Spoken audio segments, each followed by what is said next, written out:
Olá, está começando mais um episódio do Hat-Trick, o programa de esporte da TV Santa Maria. Meu nome é Pedro Pereira e hoje vamos falar sobre o rumo de Grêmio e Inter na Libertadores e na Sul-Americana, um novo início para o Inter de Santa Maria na divisão de acesso e os amistosos da seleção brasileira em preparação para a Copa América. Mas antes, vou apresentar hoje o meu único companheiro que está do outro lado da mesa, Lucas Sena. E aí, Pedro, e aí, pessoal que nos acompanha. Muito futebol para falar hoje, infelizmente, trabalho, sozinho deste lado da mesa. Mas a gente tem muito para comentar e a gente vai gerar um bom debate nessa uma hora aqui. Hoje estaremos em dupla, pois Antônio Oliveira foi convocado. Recebeu uma convocação e não é para a Copa América. E não é para a Copa América. E, enfim, ele retorna na semana que vem. Mas conosco, Ademir Lima nos acompanha na técnica. Você assiste aos episódios do Hat-Trick na TV Santa Maria, canal 19 na NET, e no nosso canal no YouTube, @HatTrickOficial. O nosso Instagram e o nosso TikTok também é @HatTrickOficial. Bom, como o representante colorado não veio e no último programa a gente começou com o Grêmio, hoje deveria ser Inter, mas vamos acabar começando pelo tricolor. O Grêmio, que empatou em 1-1 com o Estudiantes no último fim de semana e acabou terminando a fase de grupos na segunda colocação da chave. Dessa forma, o rival será o Fluminense, atual campeão, nas oitavas de final. Mas isso é apenas em agosto, né? O Grêmio, pelo que eu vi, ele entrou com aquela vontade, aquela gana de ser o primeiro colocado. Acabou se perdendo um pouco com o passar do jogo e também com o Estudiantes também querendo resultado, mesmo valendo nada para eles. Mas o Grêmio conseguiu apenas um gol que saiu dos pés de Cristaldo. A gente não pode falar nada em relação a favor do Grêmio sobre o estádio Couto Pereira, mais uma vez. Se tornou um olímpico monumental. Foram mais de 32 mil torcedores, o público do ano do Couto Pereira. O maior público do ano do Couto Pereira, maior que Paraná Clube, maior que Atletiba, maior que tudo em 2024, mas o Grêmio não conseguiu a vitória. Lucas Sena, o nosso analista e também o gremista aqui da nossa equipe, por favor, por que o Grêmio não conseguiu vencer o Estudiantes? Antes de mais nada, é forte que eu vou dizer, mas a torcida queria mais o primeiro lugar do que o grupo. Pelo menos no quesito vontade foi o que se deu por demonstrar. Vontade eu digo no quê? Quando o Grêmio estava com a corda no pescoço para a classificação diante de Estudiantes, Huachipato e The Strongest, o Grêmio jogou um futebol de altíssimo nível, que não foi demonstrado contra o Estudiantes na partida de volta em Curitiba. O Grêmio faz um primeiro tempo apático em relação ao que jogou contra o Huachipato e The Strongest desde a volta da Libertadores pós todo o caos que foi as enchentes. O Grêmio fez uma partida contra o The Strongest de manual, uma partida espetacular. Quando o campo era bom contra o Huachipato, o Grêmio faz uma partida espetacular. Depois, no Barral, viu o Marquezinho garantir a vitória. Mas contra o Estudiantes, não. Contra o Estudiantes, a gente vê um Grêmio mais do mesmo, digamos assim, que rodava a bola para o lado, mas que não criava oportunidades. No segundo tempo, na primeira oportunidade, tem uma genialidade do Cristaldo que colocaria o Grêmio no primeiro lugar, mas depois desse lance de genialidade do Cristaldo, de conseguir uma tabela rápida dentro da grande área, o Grêmio dorme de novo. E o Grêmio dorme de novo e acaba levando um gol no final em bola parada, que já veio a ser um problema do Grêmio, parece estar voltando a ser, mas eu fiquei com aquele algo a mais que dava para ser líder se o Grêmio jogasse como jogou contra o Huachipato e The Strongest. E não jogou. É muito difícil tu dizer, o grupo escolheu ser o segundo lugar. O lado da chave do segundo lugar realmente é mais fácil. Se tu levar em consideração os últimos campeões de Libertadores, tirando o River Plate em 2018, é basicamente toda a cartilha. Todo o outro lado. Então, sabe-se que daquele lado estão os que devem brigar pelo título. E desse lado da chave, só o River Plate, que foi campeão nos últimos 6 anos, e seria só numa possível semifinal. Então, relativamente mais fácil. Eu já tinha comentado que, no meu ver, era 6 por meia dúzia, porque Galo e Flamengo hoje vivem muito semelhantes. O Fluminense, no meu ver, é até melhor que o Peñarol, mas, ok, se foi uma opção do grupo, se não foi, agora vai ter que jogar esse lado da chave. Mas eu, particularmente, achei que o Grêmio podia ter jogado mais para buscar o primeiro lugar.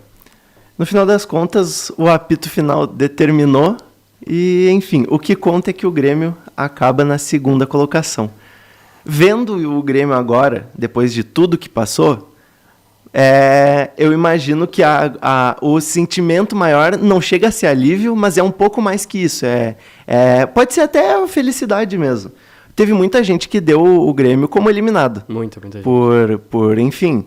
Eram 0 pontos em 6 disputados. Exato. E tanto por antes e ainda mais se intensificou depois que aconteceu tudo isso que o Rio Grande do Sul viveu.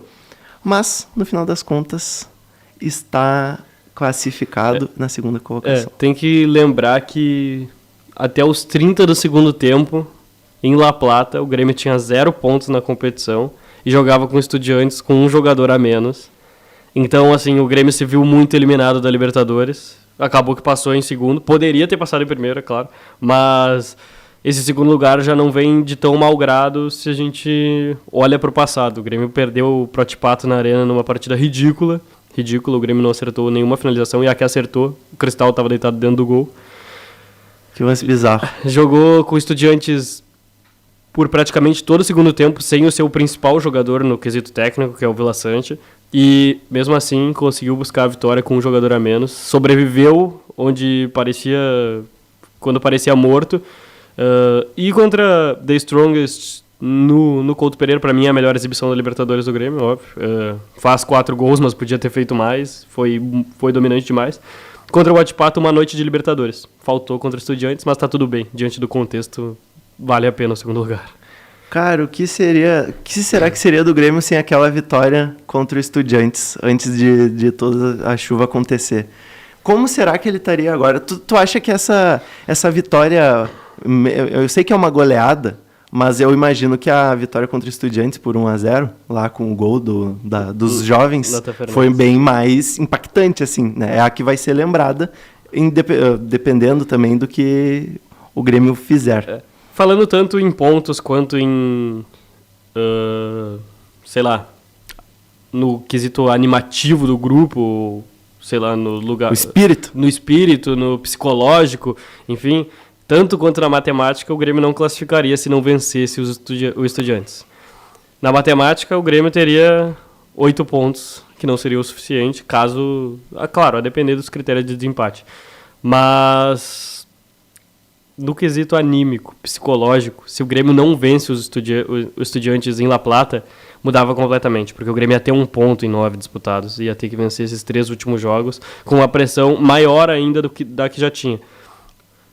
No fator enchentes, eu acho que, claro, é algo que pesa muito no psicológico, mas o Grêmio consegue revirar esse momento, porque muito além de tu ter que classificar, é tu jogar pelo teu povo. Então, eu acho que o lado anímico e psicológico nesse momento dá uma virada, porque não é por ti, não é nem pelo teu clube, é pelo teu estado, e isso te gera mais vontade, mais garra, tu quer vencer por aquele povo. E eu acho que o Grêmio sentiu bem isso depois da enchente, mas concordo contigo que, enfim, o Grêmio passou, não sei até onde vai, tomara que vá longe, mas o que vai ser lembrado vai ser esse jogo contra os Estudiantes, que o Grêmio estava com 1 a menos, num estádio que só 8 equipes na história da Libertadores venceram, e, no caso, além dos Estudiantes, é claro, e contra o Huachipato também, que apesar de ser um time fraco, se tornou uma batalha pelo contexto, tudo que estava envolvido. Pro Huachipato era a última rodada, pro Grêmio a 5ª, quem vencesse ficaria com a vaga. E, pô, o Barral todo, incrível. Aquela foto do Kahneman também. Aquela foto do Kahneman, parabéns, que é a foto do ano. Lucas Webel. Eu concordo contigo quando tu fala que acaba sendo 6 por meia dúzia as chaves. Porque chega em algum momento, talvez não seja o primeiro embate não seja o grande desafio, mas passando do primeiro, sabe-se lá o que espera o Grêmio, né? Enfim, porque também a gente pode esperar que acontecem zebras, mas não dá para levar isso em conta, porque senão não tem matemática, acaba o futebol. Mas eu também acho que o Fluminense, esse lado, acaba sendo um pouco mais fácil essa primeira parte. Depois, pegando o Galo, aí vai ser loucura. Não, e vai ser legal de ver. É outra coisa que eu ia destacar. Mas aí que vale um ponto que em Libertadores pesa muito. Camisa. E, pasmo, em Fluminense, Atlético Mineiro e Libertadores não são ninguém perto do Grêmio. Mas agora, do outro lado a gente tinha Flamengo, São Paulo, Palmeiras. O próprio Peñarol, que nesse ano... Peñarol, que venceu o Galo e quase venceu o Galo no Mineirão. O Galo abriu 3-0 e o Peñarol buscou o 3-2 e ficou incomodando ainda. O bom time do Peñarol, que, enfim, é mais vezes campeão da Libertadores que o Grêmio. No outro lado da chave, só o River é mais vezes campeão da Libertadores que o Grêmio. Inclusive, é um lado da chave com... Acredito que só o Grêmio e River ganharam a Libertadores mais de uma vez. Diferente do outro lado, que aí, pô, todo mundo. Aí tem Peñarol, um balaio. Palmeiras, São Paulo, Nacional, Flamengo. Então, do lado tradição, realmente daquele lado tava mais complicado. Mas eu acho que em qualidade técnica, além do fator camisa, era bem 6 por meia dúzia. Peñarol e Fluminense estão equiparados. Se o favoritismo se confirmar, Galo ou Flamengo estão equiparados. E se o favoritismo se confirmar de novo, River ou Palmeiras também estão equiparados. Então, no meu ver, os caminhos eram bastante semelhantes. A diferença é que do lado do primeiro lugar, o Grêmio decidiria em casa, tanto nas oitavas quanto nas quartas, se o Flamengo confirmar seu favoritismo diante do Bolívar. Dito isso, quanto menos camisa, é muito difícil falar menos camisa, mas menos tradição, e isso conta, sim. É muito forte dizer que conta, porque é algo que não entra em campo, mas entra em torcida, entra em mística, entra em qualquer coisa. E às vezes pesa. Por que os times brasileiros sem tanta tradição não estão limitados à zebra? Tipo, por exemplo, Botafogo e Palmeiras é um bom confronto, futebolisticamente falando, mas o Palmeiras entra favorito. Da mesma forma que pode acontecer num São Lourenço eliminar o Galo. E o que eu já acho que não pode acontecer do Bolívar eliminar o Flamengo. Não acha? Não acho. Porque o Bolívar até pode segurar o Flamengo na altitude, ou ganhar por 1-0. Mas no Maracanã vai ser... Não, mas o primeiro jogo é no Maracanã. Então... Mas no Maracanã o Flamengo vai passar o carro. Esse que é o ponto. É uma diferença técnica muito grande. Mas agora, São Lourenço e Galo, em 2 jogos, pode acontecer. Eu acho que não existe essa possibilidade em Bolívar e Flamengo. Bom, agora a gente vai deixar um pouco a Libertadores... Não, por isso, favor. Claro, se o Grêmio passar do Fluminense. Lógico. Que agora Sim. Vai ser um Fluminense até com o Thiago Silva. E o retorno de Douglas Costa. Muito provavelmente. Cara, eu tô muito ansioso pra ver como é que vai ser. Pode não ser nada. Pode não acontecer nada. Talvez ele nem... Vai ser. Vai ser. Bom, então tô ansioso aí por essa lei do ex. Não sei para quem. Lei do ex da torcida. Bom, mas agora o Grêmio só volta nesse jogo contra o Fluminense. Esses jogos contra o Fluminense serão apenas em agosto. E o Grêmio tem uma preocupação. Tem 2 preocupações. Uma diz respeito ao Campeonato Brasileiro, que o Grêmio agora tem 2 vitórias e 3 derrotas. E Diego Costa, que saiu lesionado, uma lesão muscular, e vai ficar fora por pelo menos 2 meses. A partir do dia 16 de julho, o Grêmio vai poder contar com os novos reforços, né, que chegaram, que é o Rodrigo Caio e o zagueiro Gemerson. Mas a posição, o 9, o homem de referência, vai ficar ali desfalcado. O que o Grêmio tem? O Grêmio tem JP Galvão até o final de julho, que eu não sei se é bem... Junho? Uhum. Bom, até o final de junho. E André Henrique, não sei se vocês lembram, aquele ser humano gigantesco. André 77. Que ele se recupera de lesão e pode voltar em julho. Surgiram alguns nomes que podem se unir ao elenco gremista para substituir Diego Costa enquanto ele estiver fora. Fala-se em Pedro Raul, que está no Corinthians, começou no Inter, se eu não me engano. Artilheiro do Campeonato Brasileiro, com o Goiás. Aí, ó. E Daverson, que é um nome que já há uns 2 anos já vem sendo ventilado, mas ele já até falou sobre, mas acaba nunca se concretizando. Também é possível que o Renato use alguém improvisado, mas eu quero saber o que tu faria, o que tu acha que vai acontecer.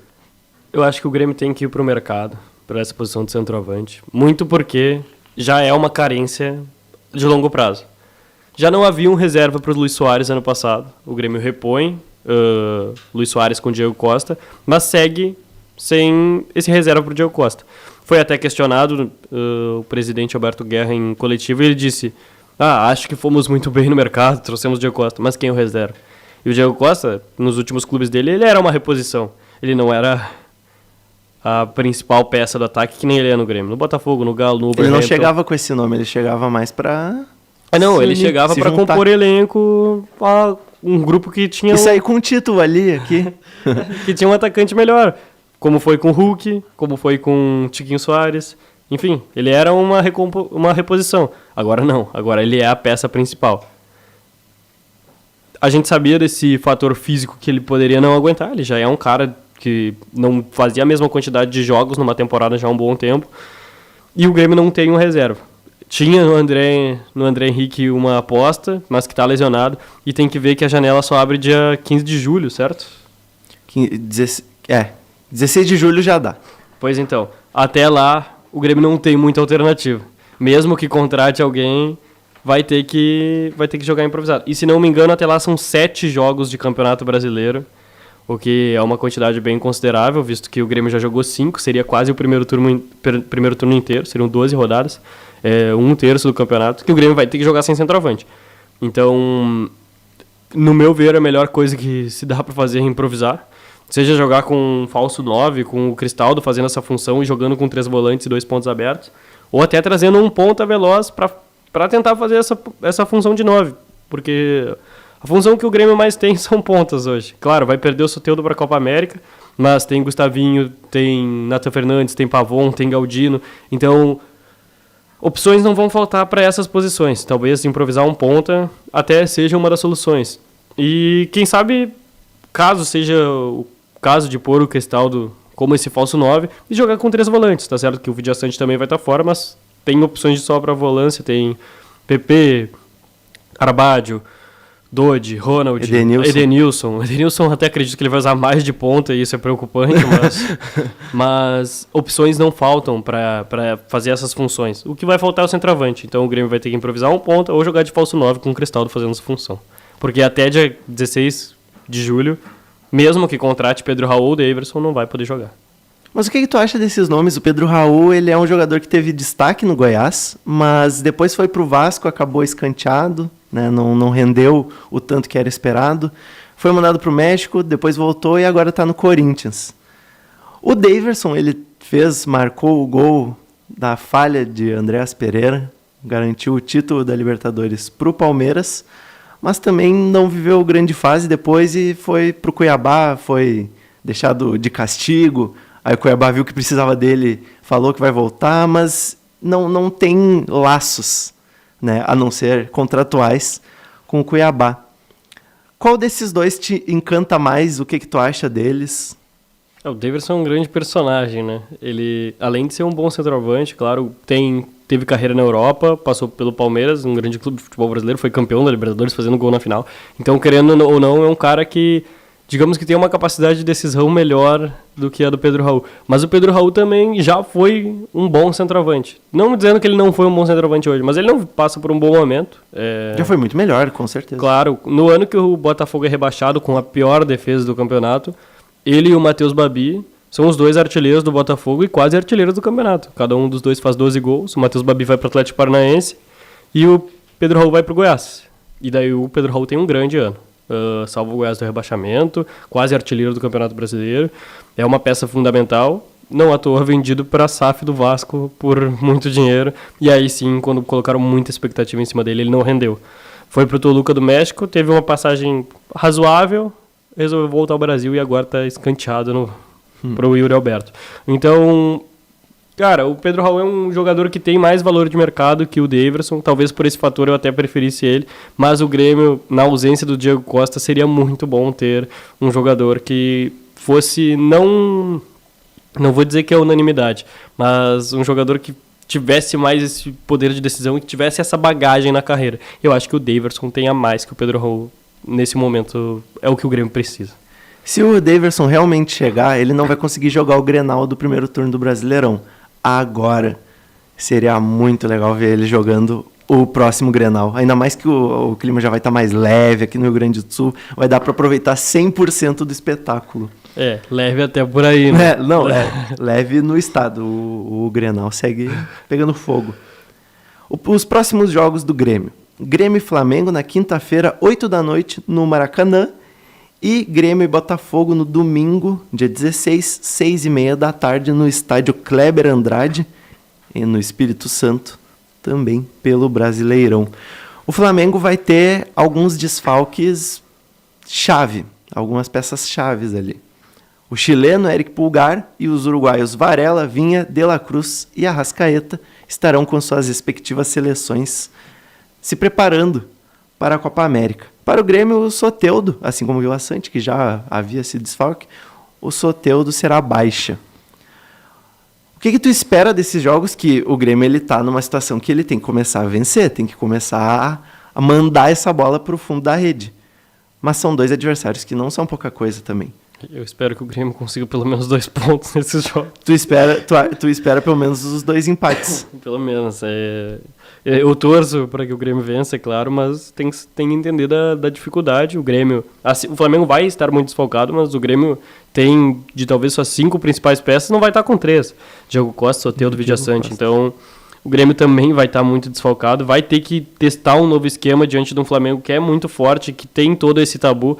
Dos últimos confrontos contra o Flamengo, o Grêmio não vai bem, com exceção do 3-2 na Arena ano passado, com o show de André Henrique 7-7. Mas com exceção desse jogo, se pegar um recorte dos últimos 5 anos, o Grêmio tem um retrospecto péssimo, horroroso contra o Flamengo. E claro, isso entra em campo, porque o cara entra em campo com a pressão de a gente tem que vencer esse adversário, porque a gente não vence há muito tempo. E muito mais do que isso, são eliminações em Copa, são 2 eliminações em Copa do Brasil, uma semifinal de Libertadores com goleada. O Flamengo se tornou um carrasco do Grêmio e, claro, é um carrasco porque as duas equipes chegam longe em competições e o Flamengo tem um time melhor e está num estado financeiro melhor também. O Flamengo é favorito, é inegável. Nas condições que o Grêmio está se colocando, eu acredito que o empate seria um ótimo resultado, mas se eu viesse aqui e dissesse que o mais provável de acontecer é uma vitória do Flamengo, eu estaria louco. É que o Flamengo, mesmo com essas 5 baixas, ainda é um timaço. Ainda é o Flamengo. Ainda é o Flamengo. Bom, é isso do Grêmio. Acho que vamos passar para o Internacional. E outra, o Botafogo líder do Campeonato Brasileiro em Cariacica. Claro, não é no Rio de Janeiro, não vai ser nem no Rio Grande do Sul. O Grêmio fez esse acordo com o Botafogo dos dois abrirem mão de seus mandos, mas em Cariacica com certeza terão mais botafoguenses do que gremistas e o time do Botafogo também é melhor do que o do Grêmio no momento. Então, não dá pra brincar, é um líder de Campeonato Brasileiro que tem todo o arrependimento do que aconteceu ano passado, então... ainda mais com aquele jogo do Soares, que fez meu pai gritar e chorar depois de anos sem fazer. Meu pai que é gremista, óbvio. Grande dia, também chorei. Agradeci aos céus por estar vivo. Mas são 2 confrontos num curto período de tempo, muito, muito difícil pro Grêmio. Então, claro, o Grêmio tem que se cuidar, tá a poucos pontos da zona de rebaixamento, mas também tem jogos a menos. Eu acho que é preocupante, mas não é desesperador ainda. O Grêmio tem que se concentrar. Se sair com uma vitória desses 2 jogos é maravilhoso. Eu acho que não vai acontecer. Mas perder esses 2 jogos não é um motivo de fim de mundo. São 2 jogos que, quando você vê a tabela do campeonato, são perdíveis, digamos assim. Falando em centroavante, o Inter venceu o Delfim por 1-0 com um gol de Alário, o terceiro centroavante do Inter, mas que no momento é o grande destaque, é o primeiro. Por conta do resultado, o Inter pega o Rosário Central no play-off da Sul-Americana, mas é apenas em julho.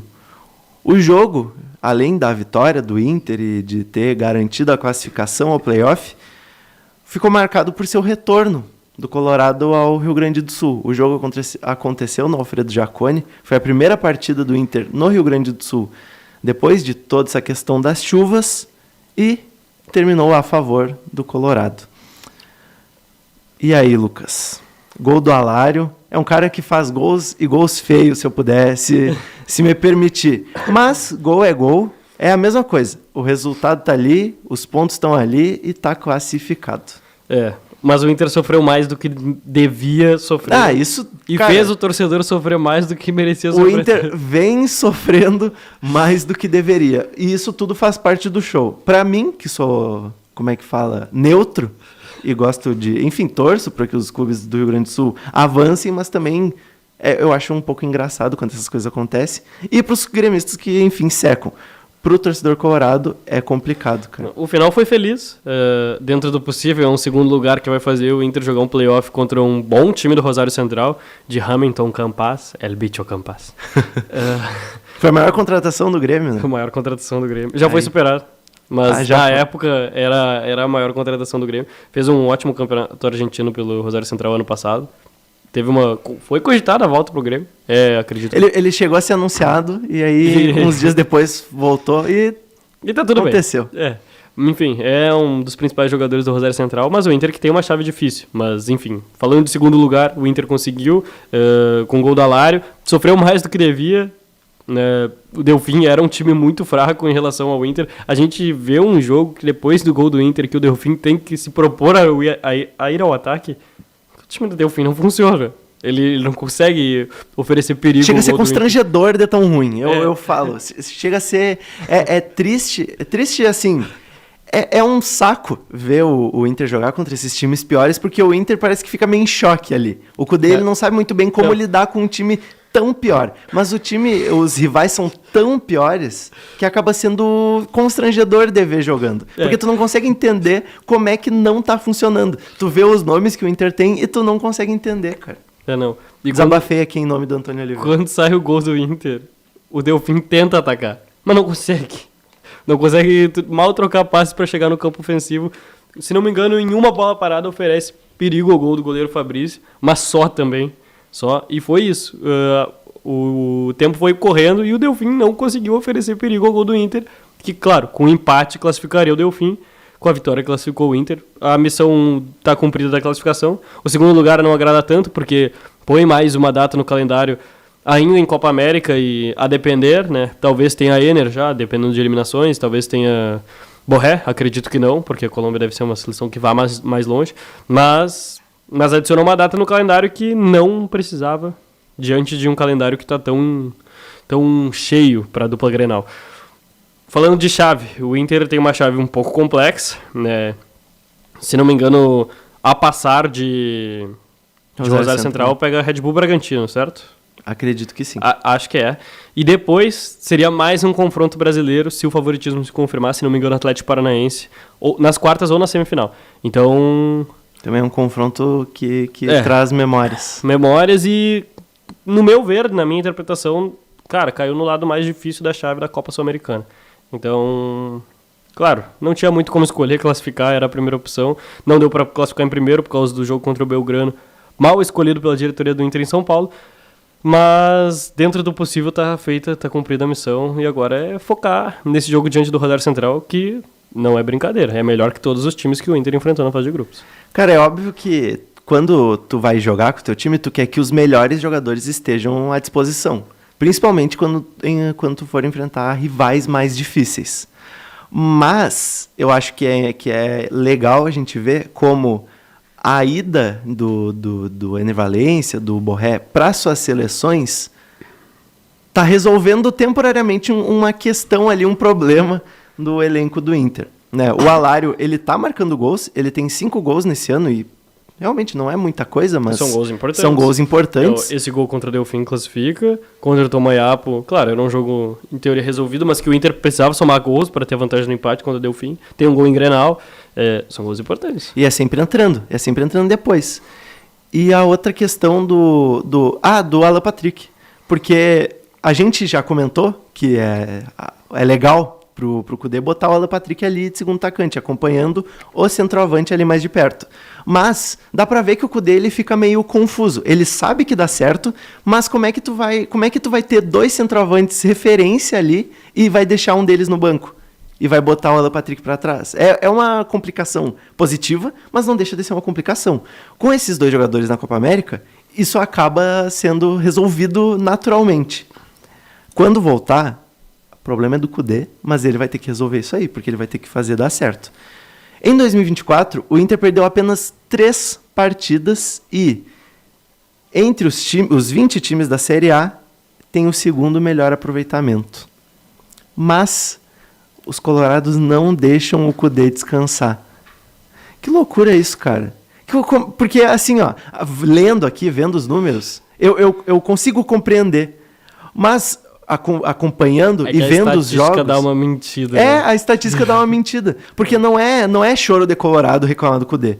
Porque tu vê os jogos e tu consegue entender esse clima. O que explica isso, cara? Assim, que loucura. É que tem a questão da seca de títulos, tem algumas questões. Mas ainda assim, cara, são 3 derrotas no ano. Pro Guarani de Bagé, pro Atlético Paranaense e pro Atlético Goianiense. Não, o Atlético Goianiense foi empate. Não, foi Atlético Paranaense e Belgrano. Mas é que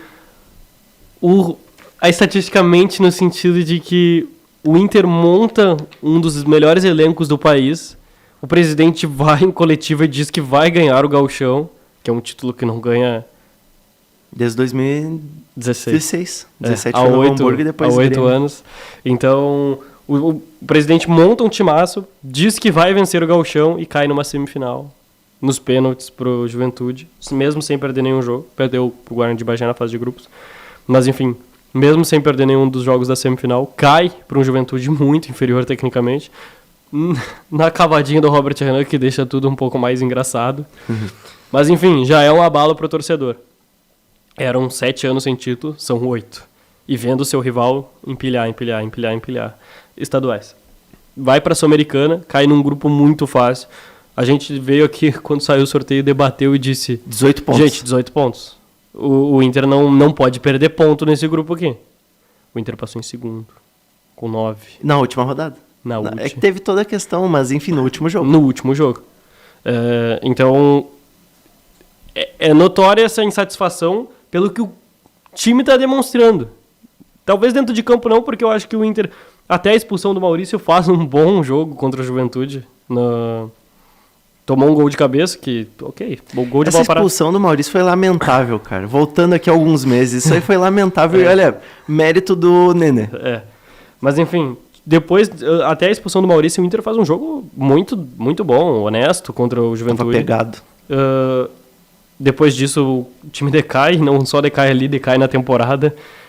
Começa a empilhar empates que não eram necessários, como esse contra o Atlético Goianiense mesmo, e começa uma Sul-Americana meio no vai, não vai, e acaba que se classifica no último jogo contra um Delfim que era muito pior, precisando vencer, né? Jogando dentro de casa, venceu, enfim. Mas é compreensível a crítica do torcedor ao Kudê, porque ele tem uma seleção nas mãos, claro, tem alguns jogadores para a Copa América agora, que não vão estar à disposição, mas ele tem uma seleção nas mãos e ele não vence o Campeonato Gaúcho, mesmo sendo o melhor time em teoria. Ele passa em segundo no grupo, que era muito fácil na Sul-Americana, e agora vai ter que sofrer com mais essa data no calendário.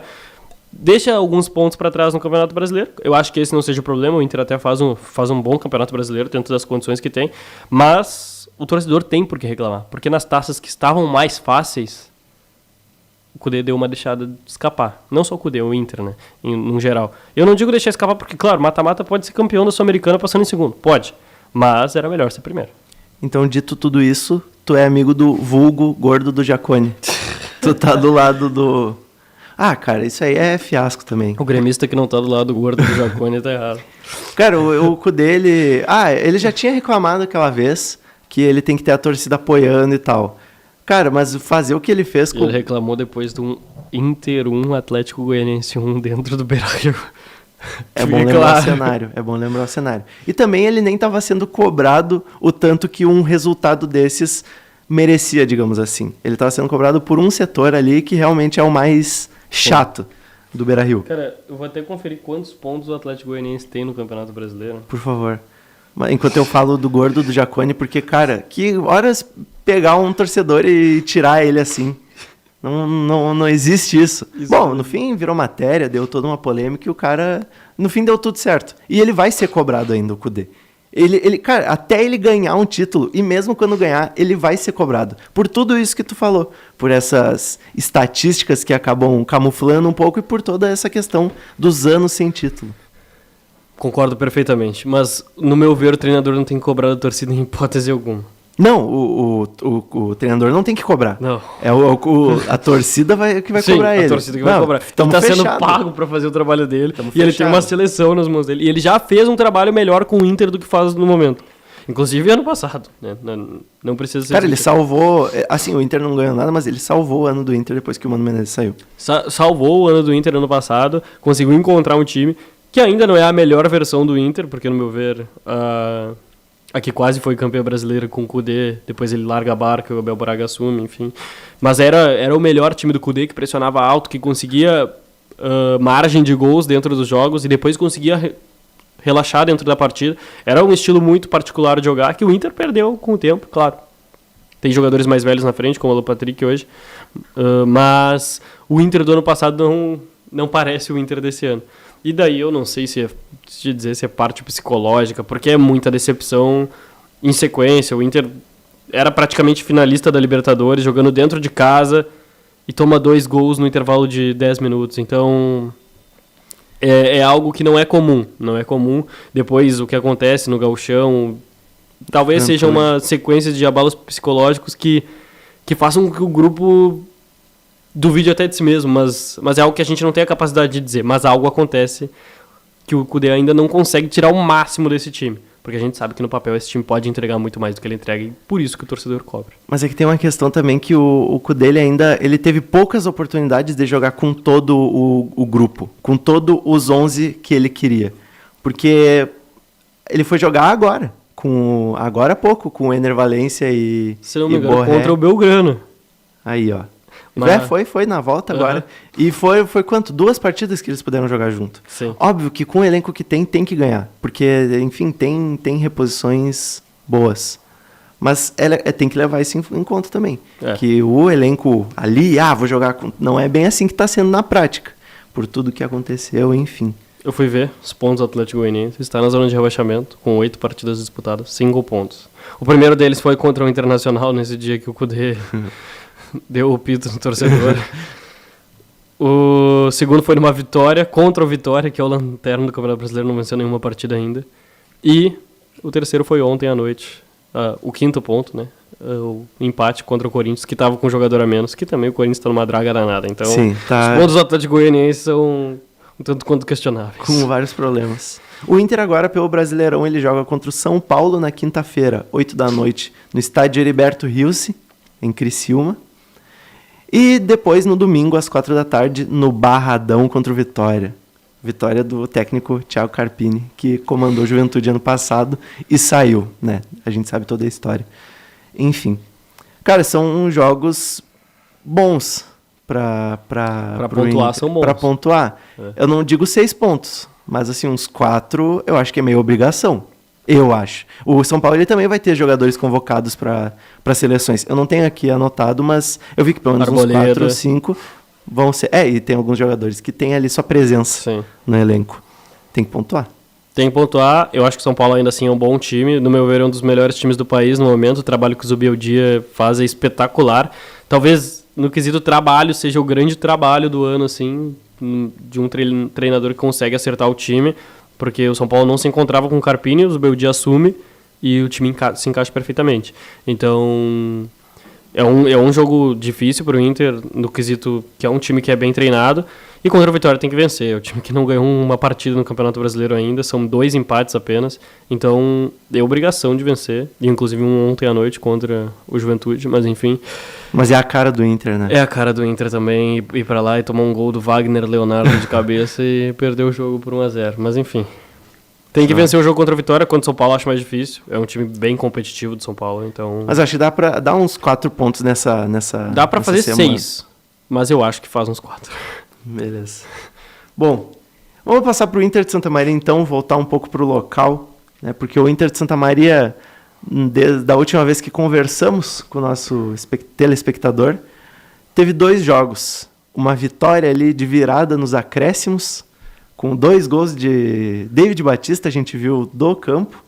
Depois foi para o Monson, a gente acabou acompanhando só pelo rádio, porque não teve transmissão de imagens, acabou empatado em 1-1, para finalizar o primeiro turno. Agora, no retorno da divisão de acesso, o Inter de Santa Maria recebe o Mussum no domingo, dia 16, às 3 da tarde. Inclusive tem uma promoção de compre 1, leve 2 ingressos. Mais informações lá nas redes sociais do Inter de Santa Maria, mas basicamente os ingressos vão de R$10 a R$50, envolvendo já meias entradas, e na compra de um ingresso inteiro, digamos assim, a pessoa que comprou leva um outro para o mesmo setor. É uma boa oportunidade, né, para assistir um jogo do Inter de Santa Maria, e também é uma boa para o clube que quer lotar, quer as 3.000 pessoas para assistir essa próxima perna do Inter de Santa Maria na divisão de acesso. Só para explicar, a tabela agora ela vai ser espelhada. O que isso significa? O Inter de Santa Maria vai enfrentar na sequência os adversários que já enfrentou na divisão de acesso.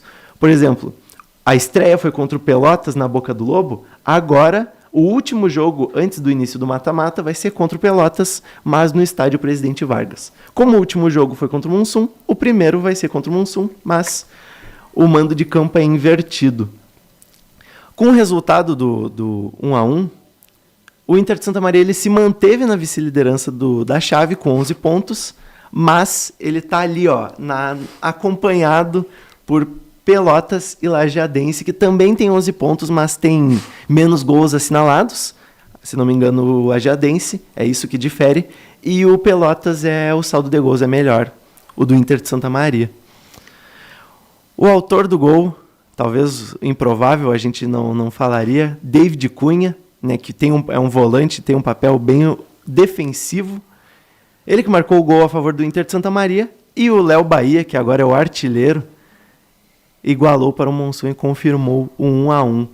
Cara, a gente pode falar mais sobre o jogo do São Gabriel, né? O jogo do São Gabriel que, logo no início, o Inter de Santa Maria toma um gol, ali numa muvuca na área, que o goleiro Copete, coitado, nem teve muito o que fazer, mas o herói David Batista chega no segundo tempo e marca os dois gols da vitória, e o segundo ainda com uma baita jogada do Cadinho, que já vinha ali ameaçando, e conseguiu fazer o cruzamento. Sim, antes de tu falar, eu já deixo. 3 pontos, muito bom para o Inter de Santa Maria. Agora, não dá para sofrer para o São Gabriel. Eu ia começar falando exatamente isso, que o Internacional de Santa Maria deu uma de internacional, sofreu com quem não tinha que sofrer. A gente citou aqui contra o Futebol com Vida que era momento de vencer e convencer, e contra São Gabriel voltou a ser a mesma coisa. Era o momento de vencer e convencer, porque era um adversário muito mais fraco. Vê o São Gabriel fazer um gol no início do jogo, e o jogo vira um pesadelo para o Inter de Santa Maria. Não conseguia criar chance, quando criava, via o goleiro do... O Neuer, tu quer dizer? Não, o goleiro, ele fez defesas... Não, vi o goleiro de São Gabriel fazer defesas espetaculares. São 2 em específico que são coisa de cinema. Uma com o Michel dentro da pequena área, que ele já tá caindo e ele estica a mão assim, consegue pegar. E uma dentro da pequena área também, cara a cara com o Alan Christian. Ele abre o peito e toma a bolada mesmo, faz uma grande defesa.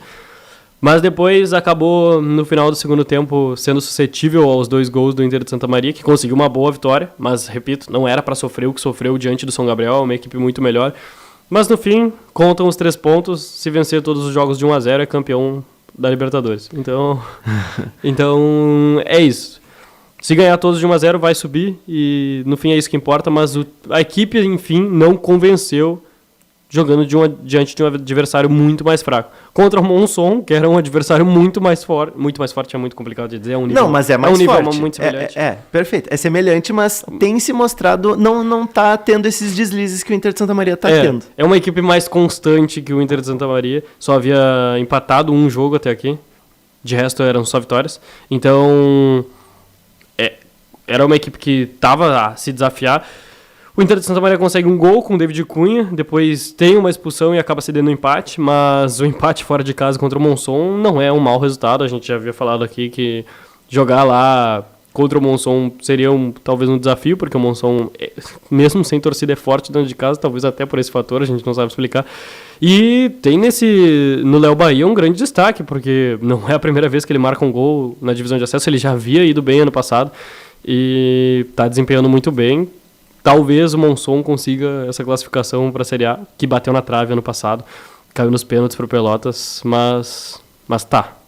Não foi pro Pelotas, peço perdão. Ele ganhou do Pelotas nos pênaltis e caiu Lajadense, não, pro Guarani de Bagé. Pro Guarani de Bagé. É isso. Mas, enfim, o Monson, que bateu na trave ano passado, foi a melhor campanha na primeira fase disparado. Tá engrenando para ser a melhor campanha da primeira fase desse ano de novo. Então é um time que dá para perceber que tá a poucos passos do acesso. Talvez, se fazer a relação com o ano passado, quem esteja mais próximo desse acesso.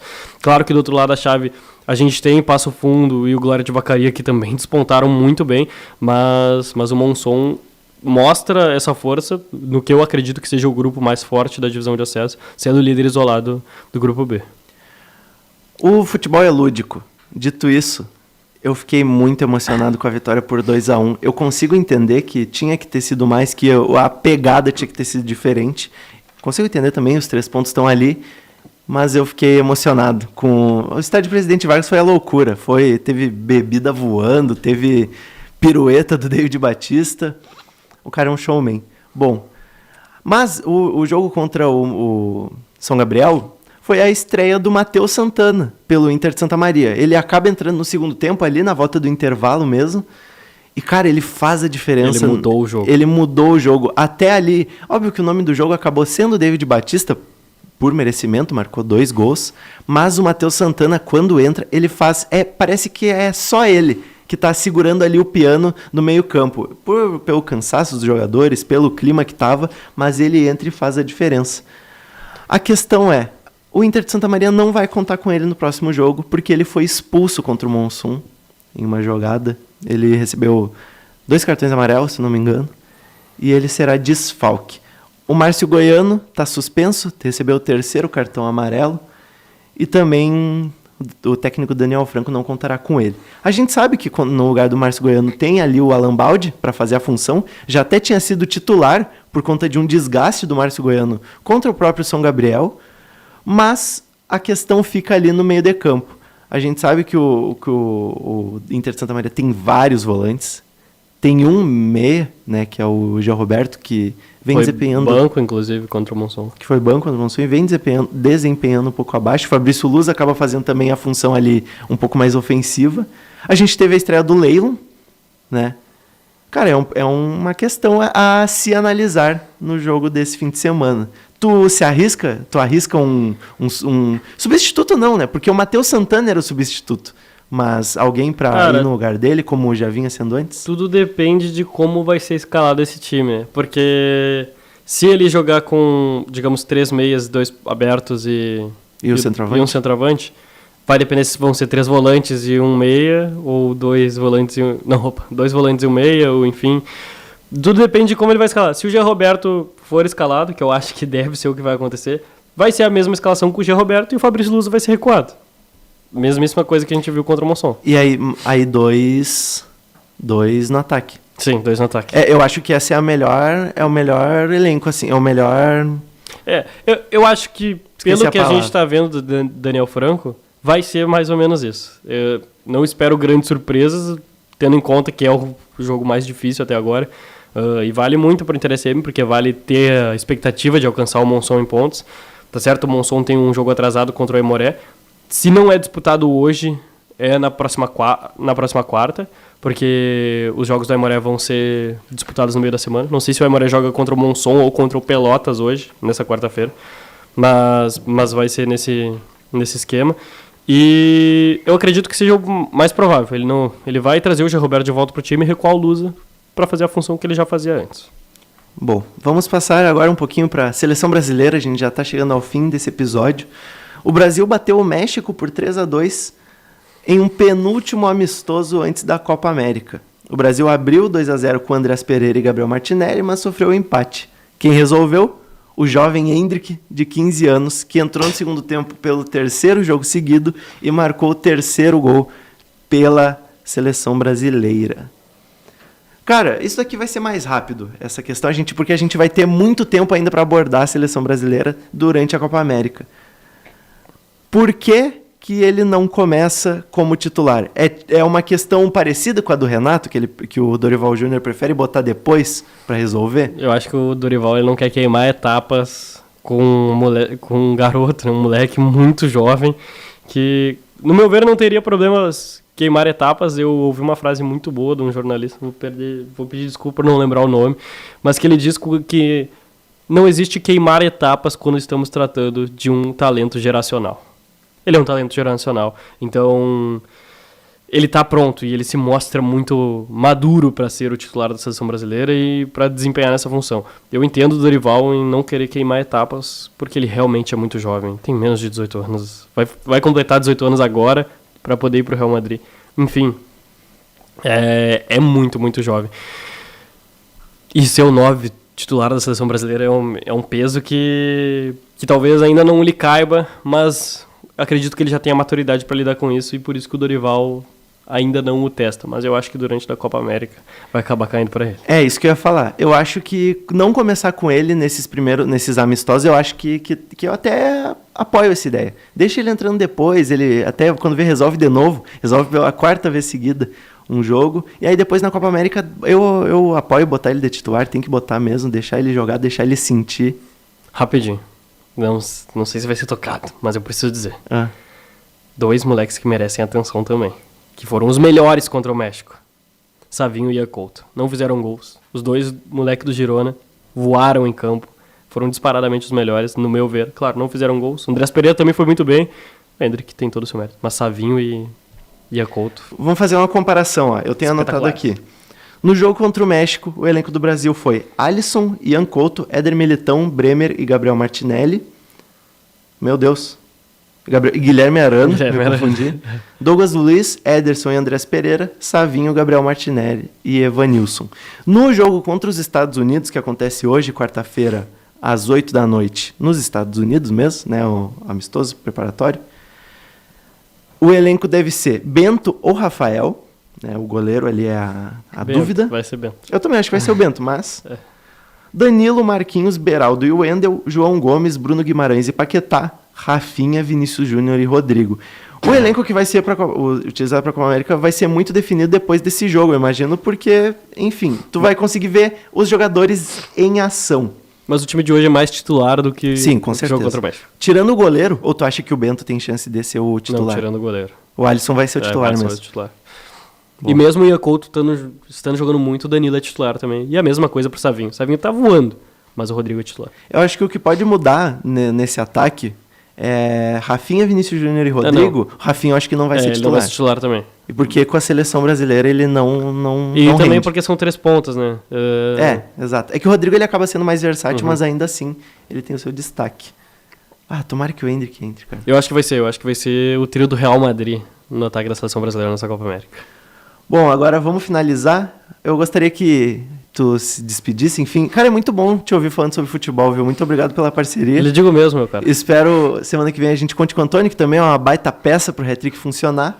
Por favor, se despeça dos nossos telespectadores e fale quanto vai ser o jogo do Brasil e Seleção Brasileira, Seleção Brasileira dos Estados Unidos do Johnny. Visto que a Colômbia fez 5-1 nos Estados Unidos, o Brasil tem que fazer 6-0. É isso. Um bom momento do dia a todos. Um beijo a quem nos acompanhou. Até mais, Pedro. Até semana que vem. Obrigado, Lucas. Estamos chegando ao fim de mais um episódio do Hat-Trick, o novo programa de esporte da TV Santa Maria. Meu nome é Pedro Pereira, muito obrigado a quem nos acompanhou. Assista ao Hat-Trick na TV Santa Maria, canal 19 na NET, e no nosso canal no YouTube, youtube.com/hattrickoficial. Instagram e TikTok, @hattrickoficial. Feliz Dia dos Namorados para quem acompanha. Para minha gata também, Kemelin, eu te amo. Obrigado, até mais.